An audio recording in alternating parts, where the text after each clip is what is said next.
Rinpoche, do you think Vasubandhu was a liberal? Only a liberal mind can think out of the box.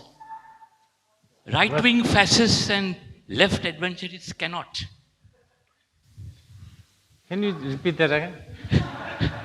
Right-wing fascists and left adventurists cannot think out of the box. Right. So Was he a liberal?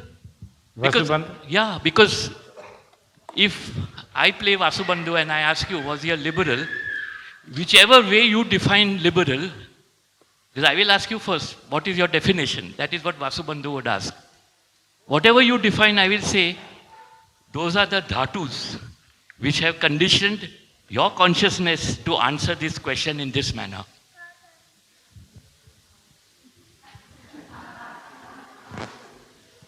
I think Vasubandhu will agree with you.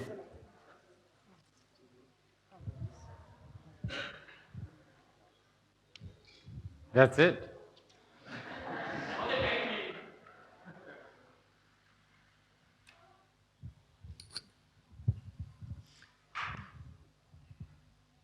In the subject of Tendel, the 12 interdependent or whatever, interdependent co-origination, it also is found in the Abhidharma studies. And in the Abhidharma, in that study, there is a study on Nama and Rupa, Ming the Zup, Nama Rupa. And in the subject of Nama, which is name, there, you will find all these labels. But label cannot be dismissed because labels are very important. Labels are something that we are so attached and we cling on to the labels. Right? Okay. Rinpoche, I have a question. Thank you for your teachings. Rinpoche, can you speak a little bit more about when you say from the Tantra, the pure is seen as ultimate truth and equal is seen as the relative truth? So the equal being seen as relative truth, can you please elaborate on that? Thank you. I guess I can't really elaborate it too much, but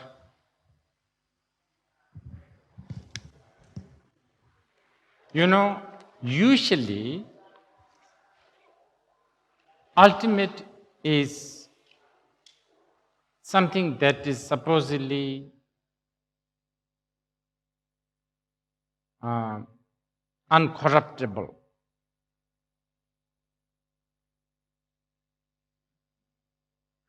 Unchangeable, unfabricatable, whatever. And the relative is considered, illusory. What you see is not what it is, so on and so forth. But in the Tantra, it's not really like that. Because by the time when you reach to the Tantra,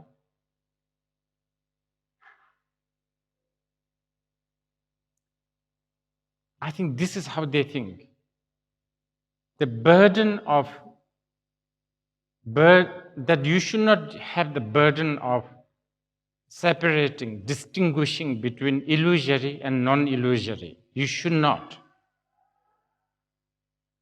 You see, Tantra is considered very different. And this is why the way they present two truths are quite different. So in a very crude way, Shunyata, Dharmakaya, maybe it's the Tantric, what is it? Ultimate truth, just like in the Madhyamika. But they will say the Devi with the 6 arms, Manjushri with a sword, That is the relative truth. And that is not something to be dismissed as a fake. That's where the equanimity comes in. So it's a little different way of thinking. But I was talking in the morning the importance of how the Indians think. I've been talking about this quite a lot, repeat a lot. The reason is this, the reason why I talk this a lot is many times when I'm listening to the questions and answers, arguments, and also the books presenting Buddha Dharma. And this is a big challenge, by the way, because relative truth and ultimate truth need to be presented as a two separate thing. But that is itself, but especially in Buddhism, the very presentation that these two are two different things is relative. You understand? And then moreover, there's all these concepts such as union of two truths. And when we talk about the union of two truths, we are not talking about like a United Nations of two impossible people trying to shake hands. You understand? There is a classic example. They say, "Kupa karna dimbatabu," meaning union is nothing. It's not like a white string and black string being joined together. It's not like that. And this is a big subject. Okay, the challenge is this. Many times, people will, a good example is this.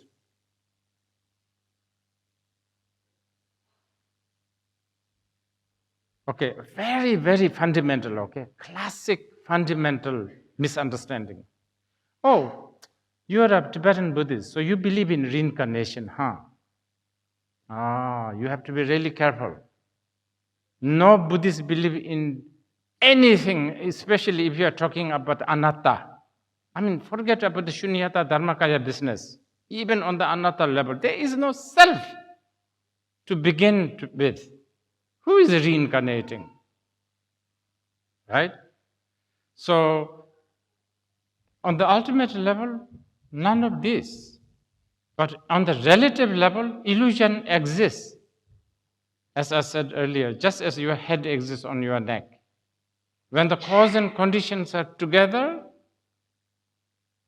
like an optical illusion, when the cause and conditions are there, then it's there. And in this sphere of illusion, optical illusion, are there words? Optical illusion is something to do with eyes, right? Are there equivalent words like that for ear, nose? Optical.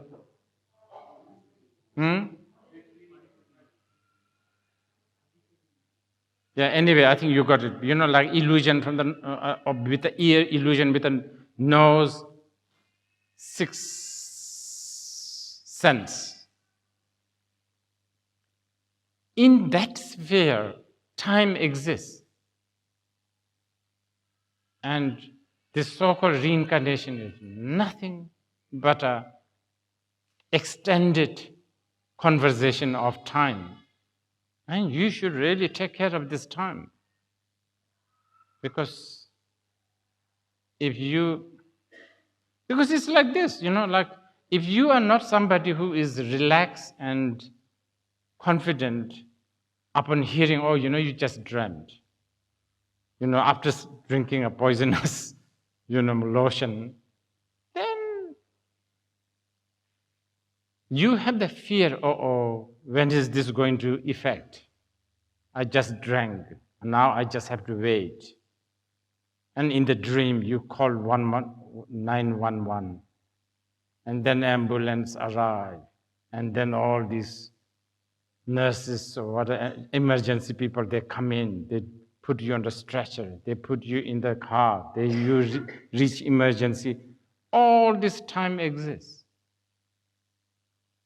Of course, meanwhile, in reality, you are sleeping in the bed. So within that sphere,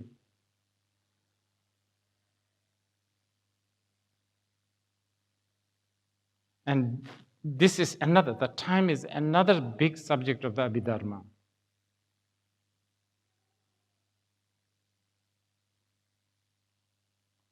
Actually, Madhyamika and, Prajana Paramita, their statements can be very, very impressive and very, very convincing and all of that. And Abhidharma can be very dry, packed with the terminology. But sometimes I think that the Abhidharma has done the hard job already. Okay, any other question? Yes, please pass the mic here and there. Here's one lady.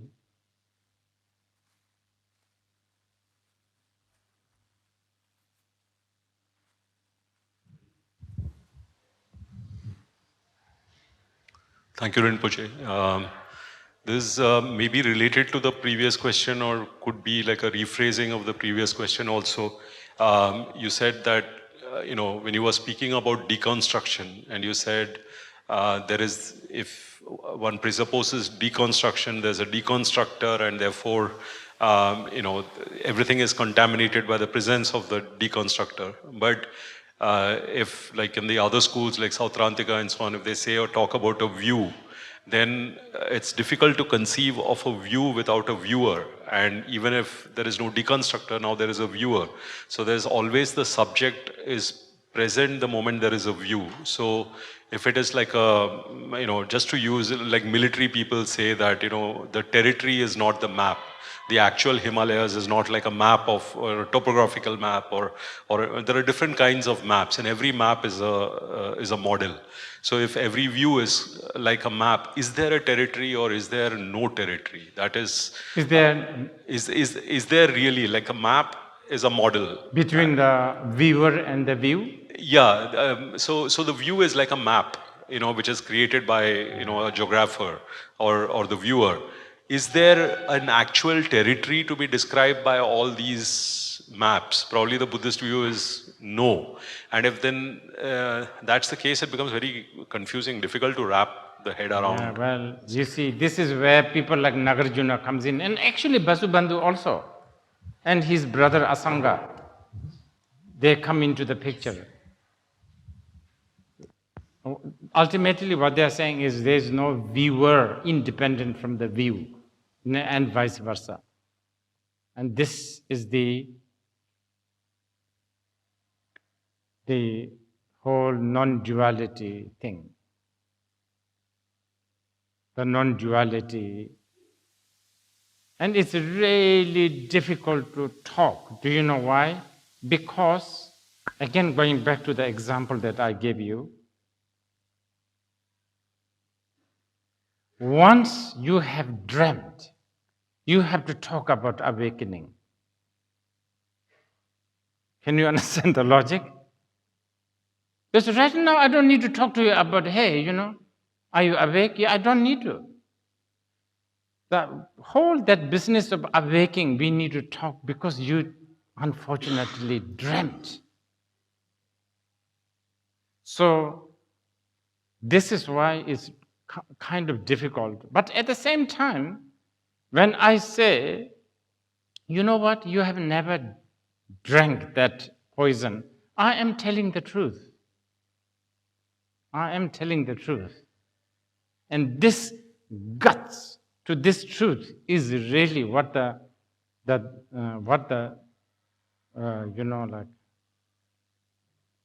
Dharma practitioner, they call themselves Dharma practitioner. This gut to this truth is what we call surrendering to the Dharma, the refuge. And how do you reach that? Hearing and contemplation. That's the only thing we could do. And I keep on repeating this word, relax. You know, how much should you be relaxing? Because if you are not relaxed, the only way, and if you are panicking, whoever is person next to you who is trying to wake you up need to bring more panic to get rid of the first panic.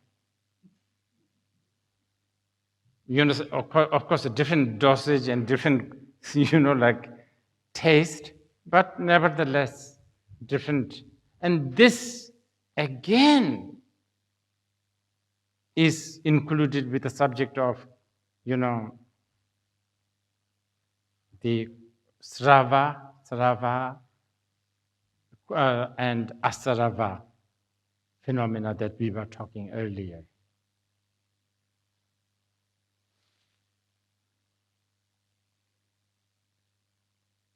Oh, I need to tell you this. This Asarava and Sarava phenomena is not, and don't think in terms like a non-virtue or a virtue. Very important. In fact, in Buddhist study, we have things like Sakche Jigeva and Same Jigeva. Sakche Jigeva is like contaminated virtuous action, such as it could be something like, so many people are sick, I want to build a hospital.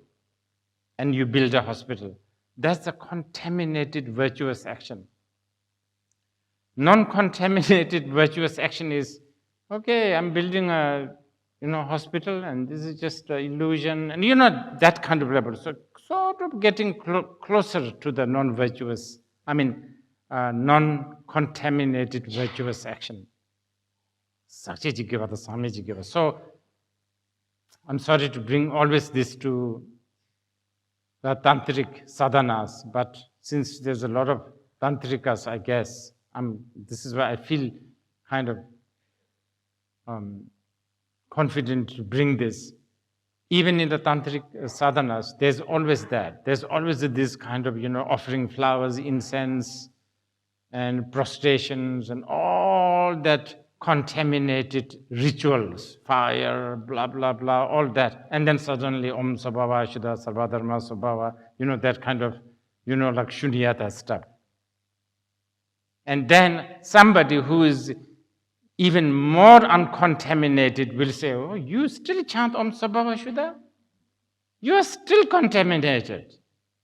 So you have to go beyond mantras, mudras, and all of that.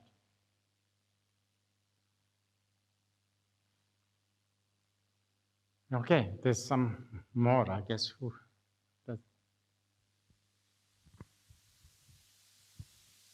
Thank you, Rinpoche.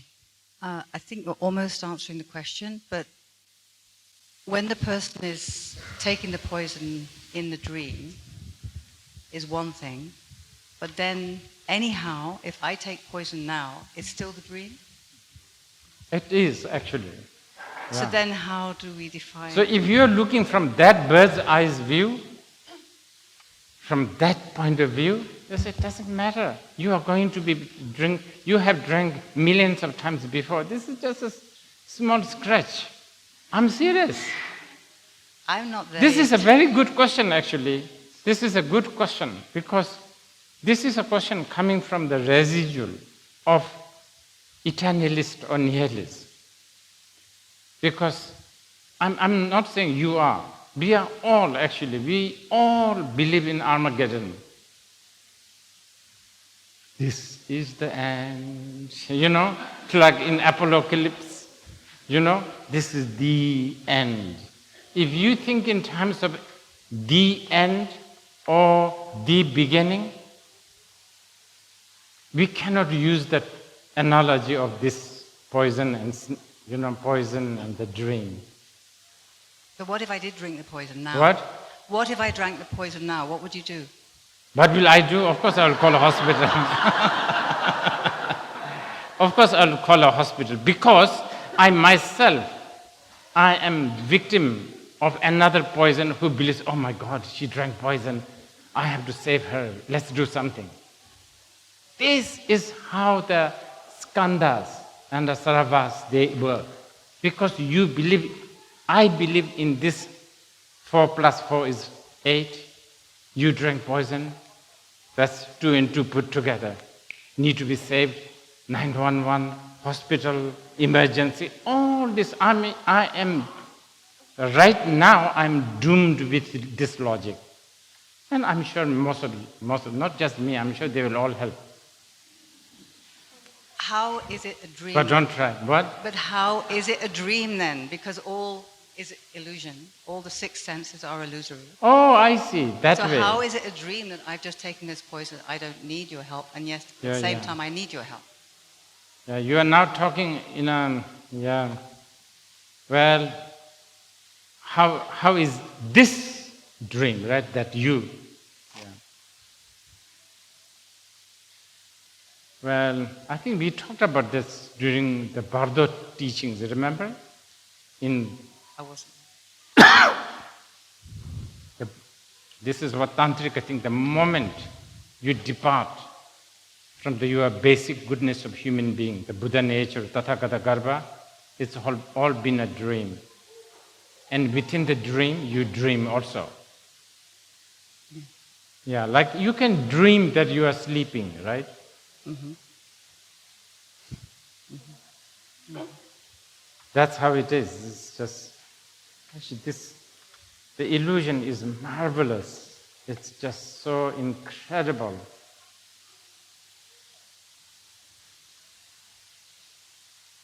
It doesn't have to go in that, you can even, like even reading a novel, watching a movie. You can watch a really tense movie, engaging movie, and then you can go to the bardo of movie, like in that.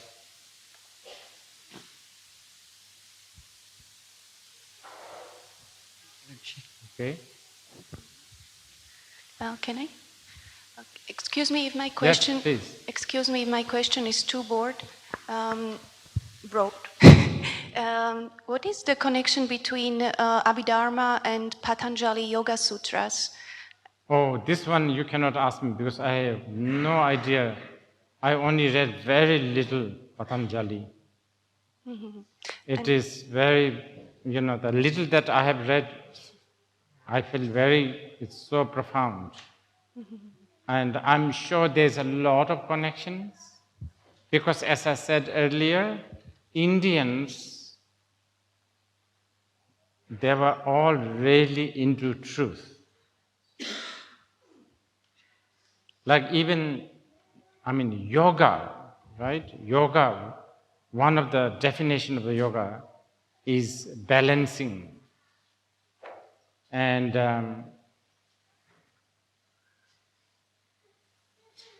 highest balancing of subject and object, not swayed by duality. So I'm sure there's a lot of similarity and a lot of connections. And when we can talk about early Abhidharma work, the earliest Abhidharma work. Abhidharma work? Earliest, the first. Oh, Jada Shenzo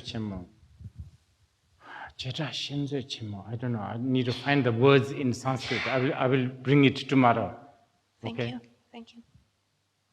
It's of course taught by the Buddha, where the Buddha taught about things like dhatus, ayatanas, skandhas, samsara, samskar, where Buddha talked about agent, observer, time. This all gets, and of course, related to the Rajna, all. In fact, sometimes the Tantric people, they, when we talk about Tripitaka, that sometimes the question is raised, where does the Tantra fit in? Many Tantric scholars will say, oh, Abhidharma.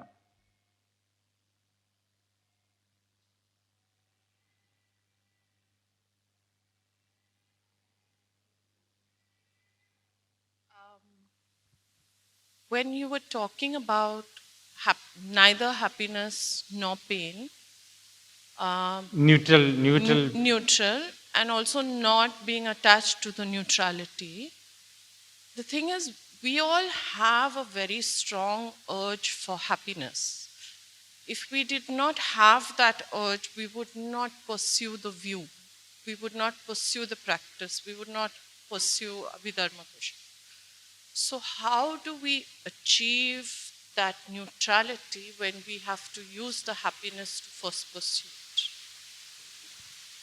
Buddhists are doing quite a good job in doing this. Almost all the Buddhist luring methods are something to do with happiness these days, no? Relax, happiness, dealing with, and that's fine. That Buddhists have been using it for a long time. Even sometimes we even refer Buddha as the Sugata, the one that is blissfully gone. So, yes, all these carrots are important. And Buddhists have never shied away using these things. In fact, the Buddhists have some really, really good words. Like sometimes instead of happiness, they use words like cooling. I thought, I don't know why modern people don't use this, modern Buddhists don't use this enough. I think this word should be, invoked again.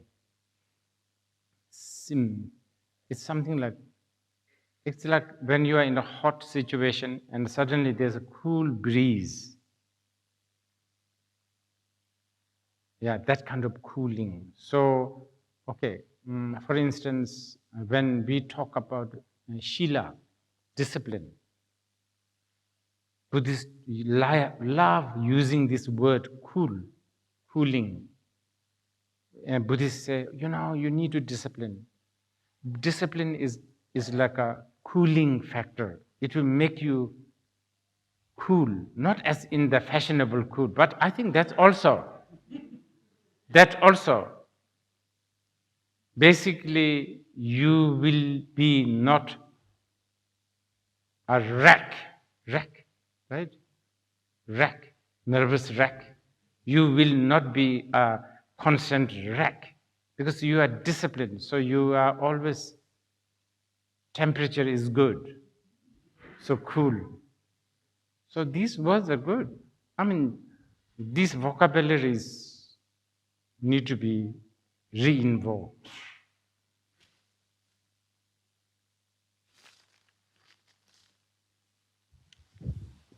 What else? I have a question. So, is the ultimate aim to see things in parts or to understand that things are made up of parts? And if that's the ultimate aim, when we start seeing everything not as a unit or not as a whole, wouldn't like the whole play come to an end? Like, wouldn't life cease to exist? Like, that's the whole. Very good. That is ultimate aim of what we call Vaibhashika Buddhism. And sadly, this tradition almost do not exist now. But you are right. Well, okay, it's like this.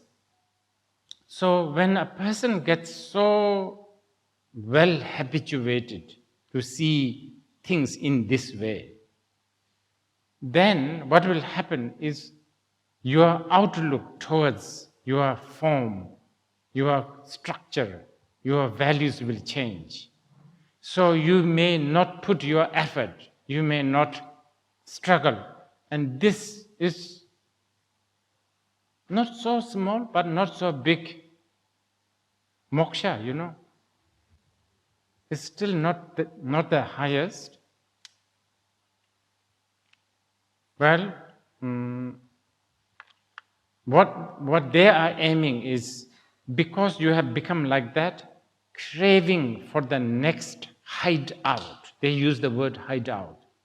Next hideout will be lesser and lesser. See, when you don't know, everything is just parts, then there is a constant longing for hideout. You need to have some sort of a hideout, numbing pills. You need to you need to get a job, and then you need to get promotion. You need to be accepted. There should be a lot of thumbs up, emojis. All of that are important. But when you have less and less and less of those, I think that craving for the next hideout diminish. And when there is no more craving for the next hideout, then that is the end of the rebirth. So, moksha, liberation.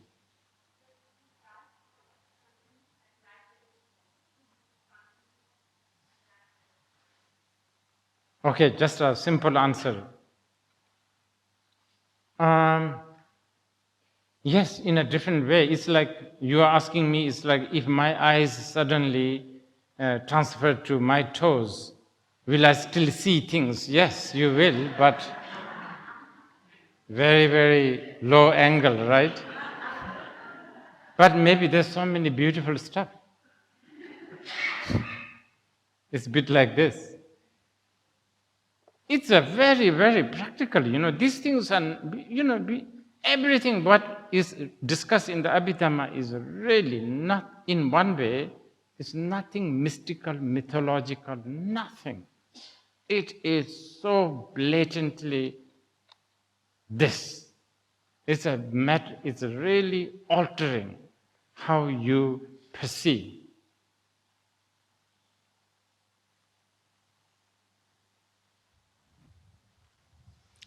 Rinpoche, I was wondering if in Abhidharma there is teaching on how drinking the poison can be actually liberating. In the Abhidharma? Yes, in the Abhidharma. Can you repeat that again, please? If in Abhidharma there are teachings on how drinking the poison can be actually liberating. Whether there is a...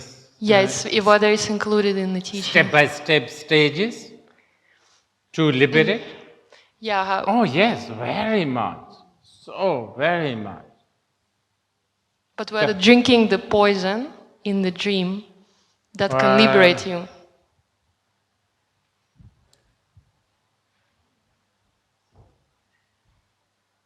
Okay, that's a little bit more complicated question.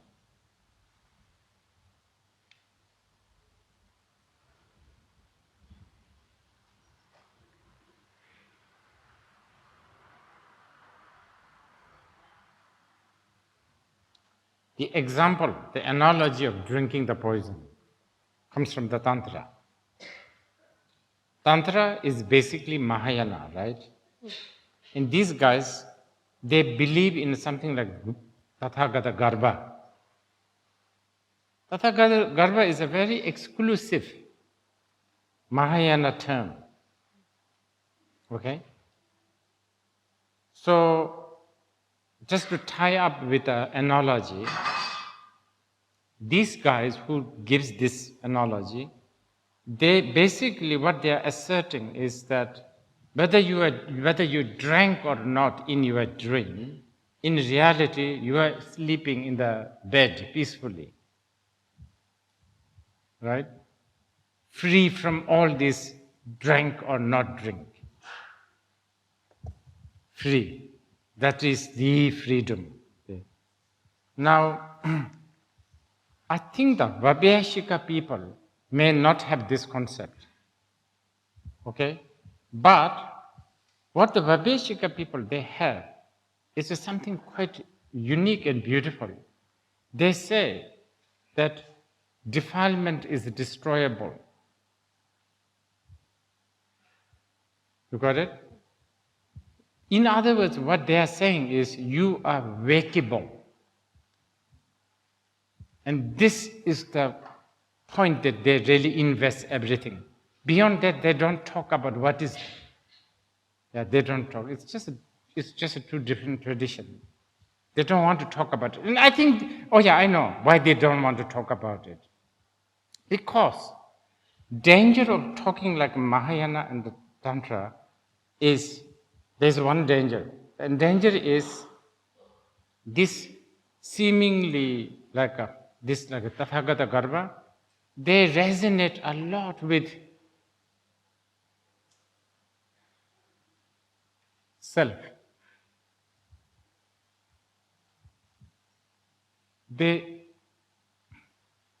It's like almost like there is a something, and they don't want to talk about that.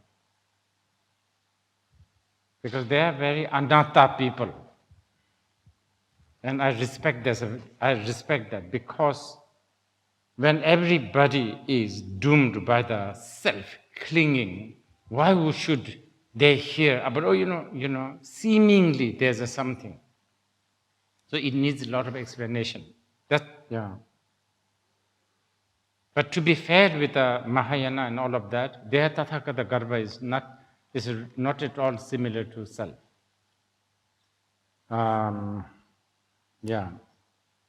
The big self, the self, the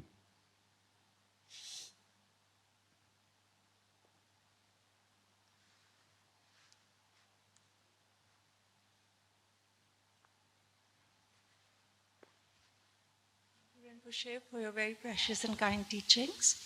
So I was wondering, with the 5 skandhas, what are the adhering factors?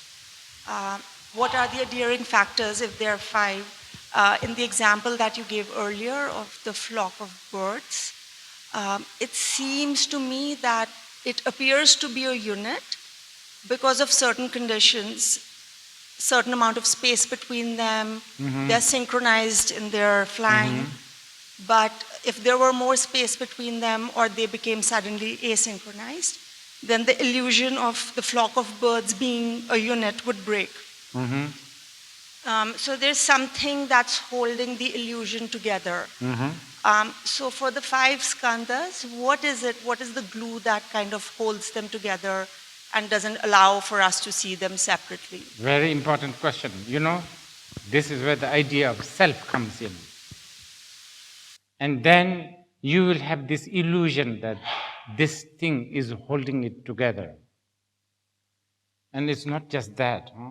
In the 5 skandha, there's something called duje, which is the karmic formation. This really makes you think that the self exists. I mean, technically speaking, if you murdered somebody today and the police catch you tomorrow, and day after tomorrow, you should not be going to prison because it's two separate entities. But you can't tell this to a normal court, right?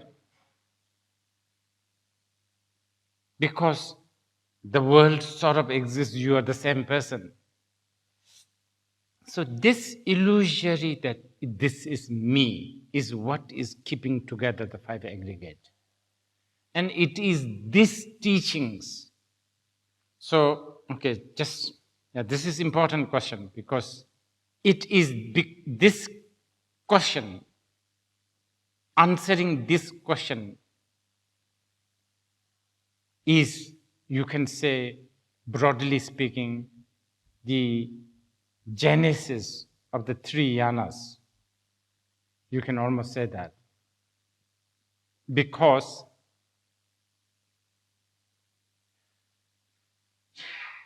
for some, the Buddha can say, this self is an illusion.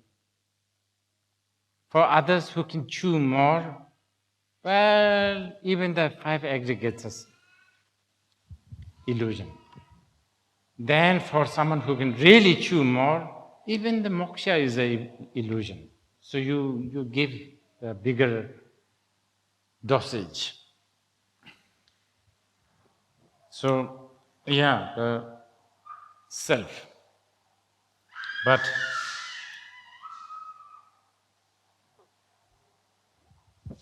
Again, how do we teach selflessness to people who are interested in mental health? I don't know. We should.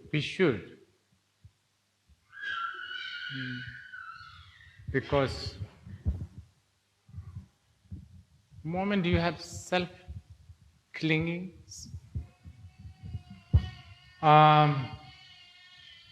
then indulgence to the self will come, and then the reference, comparison, and this, of course, then leads to the mental breakdown.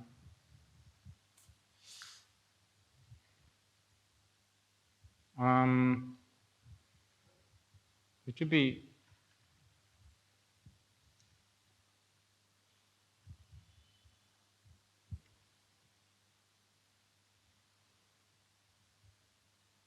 I think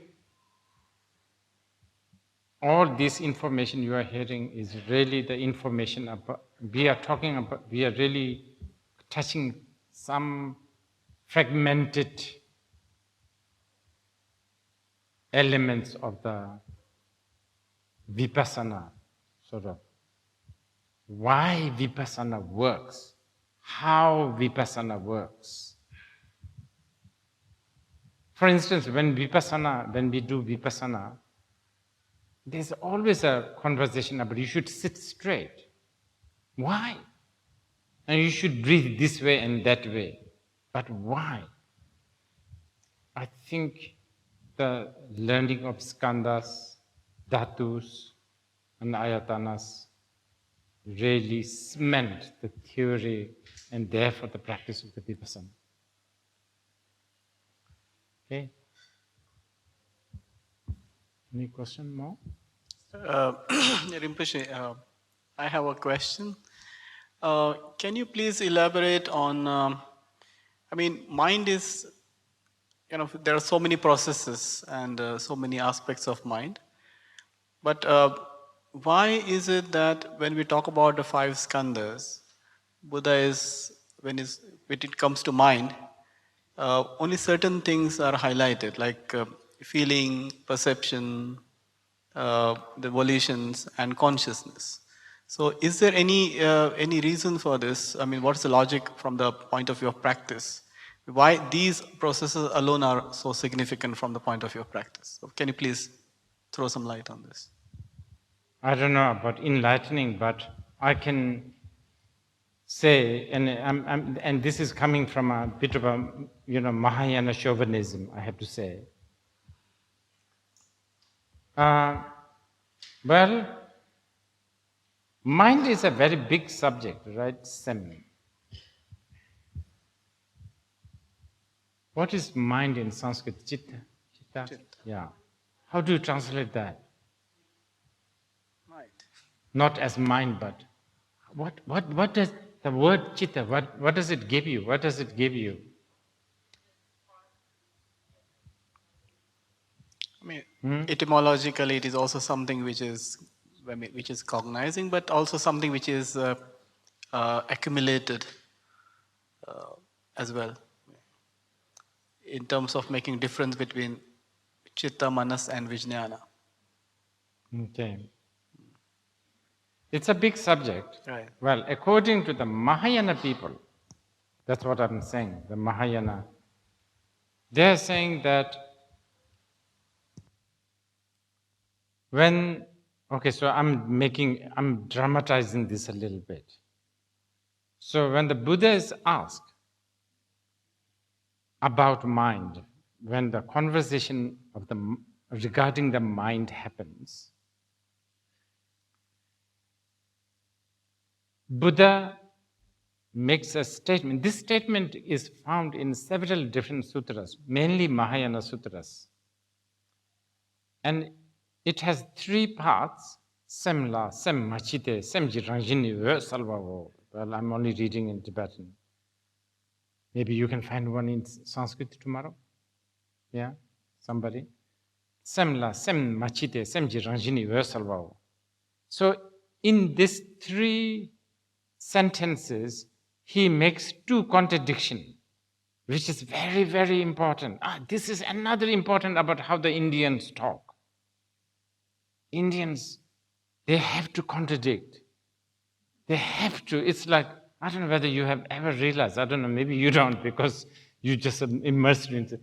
When I watch sometimes, like it doesn't matter whether it's airline counter, or, they have to contradict. But it's so amazing, if you, and in here, in these three sentences, Buddha has contradicted twice. First, he said samla, meaning mind. Just that, samla or on mind. I guess la cannot be translated as on mind, above mind, regarding mind, something like this, mind. So, in that statement, he is sort of saying he believes in mind. That's a big thing, huh? Even today, 2023, a lot of people don't really believe in mind as independent from matter, right? Or a brain or whatever. But 2,500 years ago, he was already saying, yes, mind. Then the second statement contradicts this very first statement, where he says, sem machite, meaning there is no mind. Mind, there is no mind. So this is where he talks about the shunyata, of no observer, nothing to be observed, etc., etc., etc. Now the second contradiction is semji rangjini vesarvao. Okay, so mind, there is no mind. Mind, there is no mind. Mind is luminous.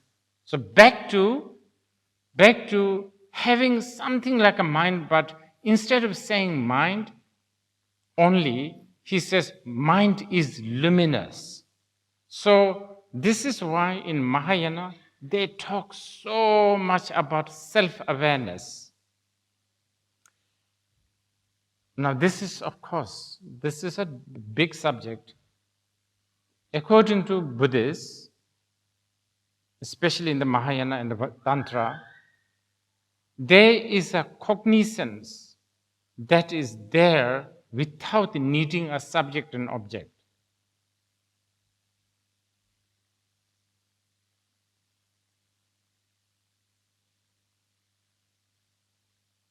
There's a lot of argument. For instance, they say like this, okay, sometimes you have a thought, right? You have thoughts. Let's say I'm thinking about my bag. That's my thought. And now I'm thinking about flower. That's my second thought. In between that, you have no thought? Means what? You have become a stone? Have you become a piece of wood? No. In between that, well, cognizance is not the right word though. This is chitta. This is how the Mahayana will define the chitta. The English word cognition always seems to connote that something is being cognized or something is being conscious. Maybe not anymore with some of you, but. And this is why the Buddhists are so into offering lamp. They say the lamp really represents your mind. Why? Because lamp illuminates everything, but lamp also illuminates itself. Without the mind, you will not know what is flower, what is edible, what is not edible. Without the mind, you can't do that. You are basically like a dead body. So mind is so precious. But mind is the only thing that knows itself. As it knows something. And this chitta, that is but the problem is this chitta, this mind is contaminated most of the time. So what is our job is to sort of decontaminate, sort of defrost, deconstruct all this, contamination. Anyway, now I'm sounding like, I don't know, near Paulo Coelho and some, I don't know, something like that. What do you think, Kabirji?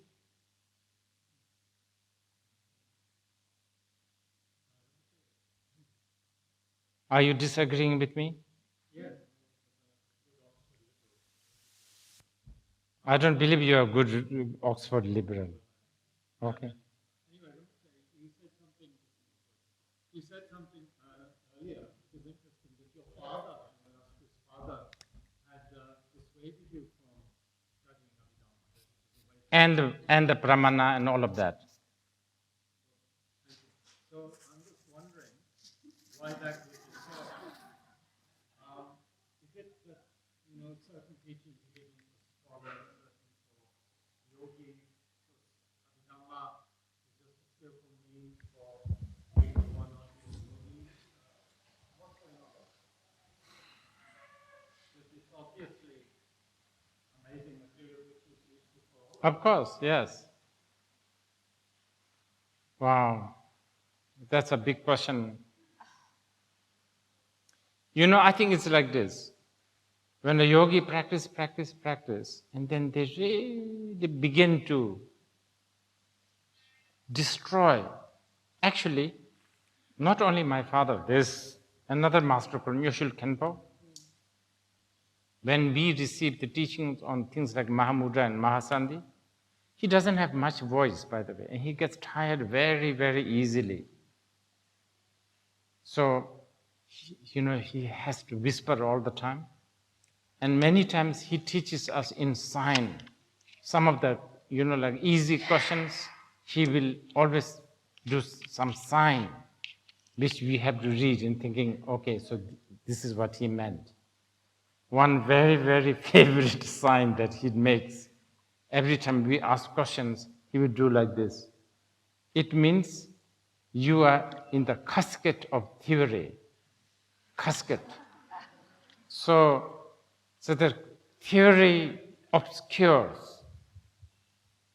I guess, people like my father, because they themselves have such a confidence to whatever the practice they are doing. So I guess they get so frustrated when we are entangling ourselves with the logic, I guess.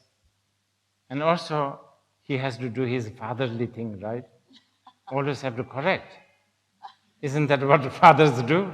Don't do this, especially Asian fathers. He can't do this anymore because now it's wokeism. Wokeism? Now in the woke, he can't. Now we can.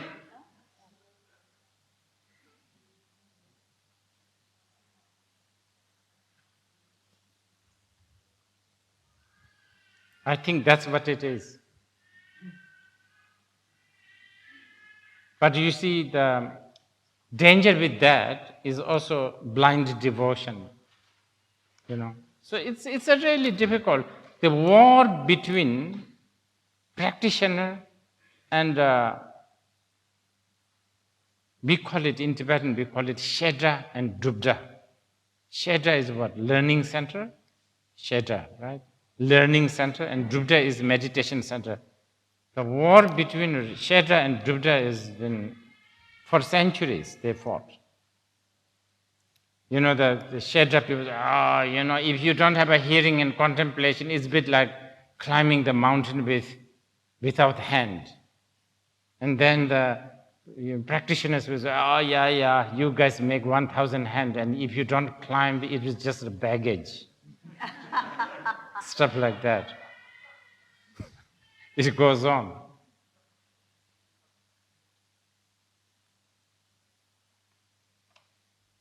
Any more? Okay, please ask. Rinpoche, could you say that mind is using form to illuminate itself? Is mind using form to illuminate itself? Mind using?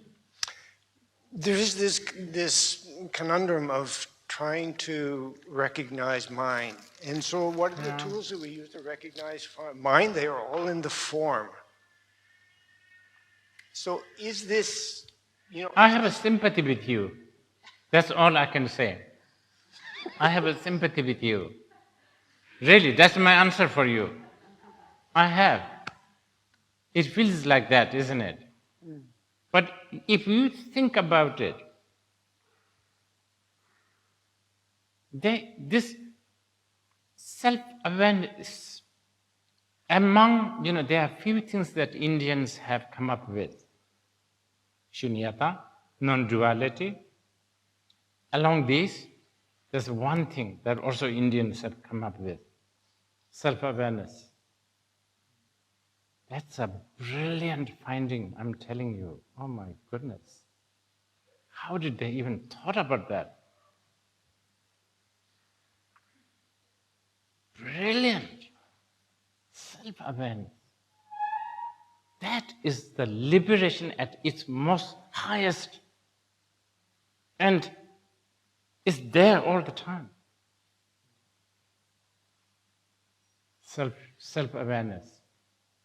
Rangrik kandas jurgur. Vidya se ore vidya jebe. Rangrik.